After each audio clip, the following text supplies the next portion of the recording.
What's really necessary for commitment on a team? Do people only want to commit to something if it's actually their choice? If you're a leader or a manager, you've probably experienced resistance from a team around either a group decision or a decision that you've made. And that kind of resistance can really slow projects down. One idea that's often repeated is the idea that you have to weigh in to buy in. And it's true. Participation is really crucial to helping people commit to a decision. But full participation in a decision is not always possible or appropriate.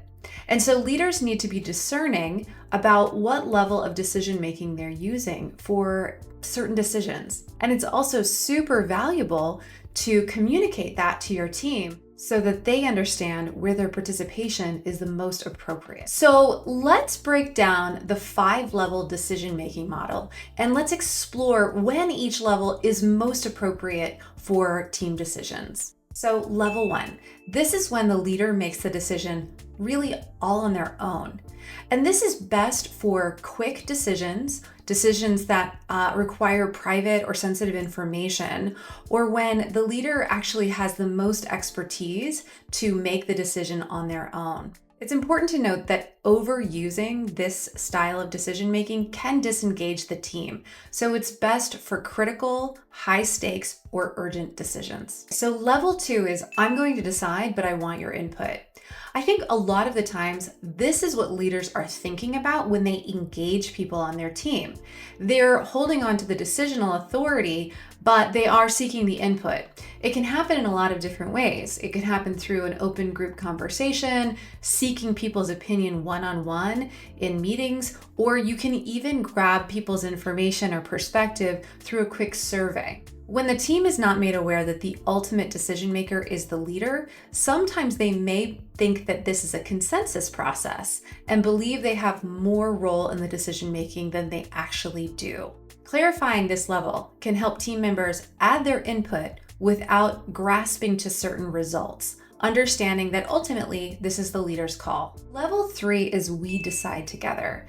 This could be a consensus approach where everyone has to agree to the decision in order for it to move forward, or it might be a more democratic vote type situation.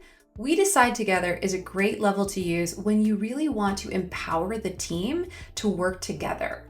It's great for decisions that may be slightly lower stakes in terms of the organization, but are really important or crucial for your team. There's level 4, which is you decide with my input. So these might be decisions where the leader has a perspective or point of view that they really want to make sure is included in the outcome. Yet they also want to delegate the exploration and maybe even the decision-making authority to a smaller group or even to an individual. In this case, what's most important is that the leader does not forget to put their input into the decision-making or into the criteria for the decision-making at the beginning. And also letting the individual know or the committee know, hey, this is your call in the end, and really following through on that. So the last level is you decide.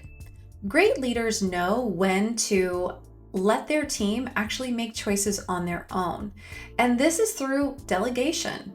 Not everything a team does needs to be a leader's call. Teams that are capable of making choices on their own build their sense of trust with one another, and they can also build the trust of their leader. So finding opportunities for a you decide model is a great way to build your team.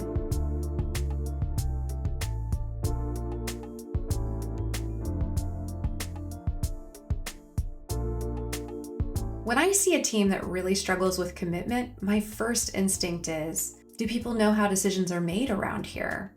Who's really deciding? Is it your call, my call, or our call? A crucial way to move forward commitment on your team is to be really clear about how the decision will be made. Clarify decision-making for your team and watch commitment rise.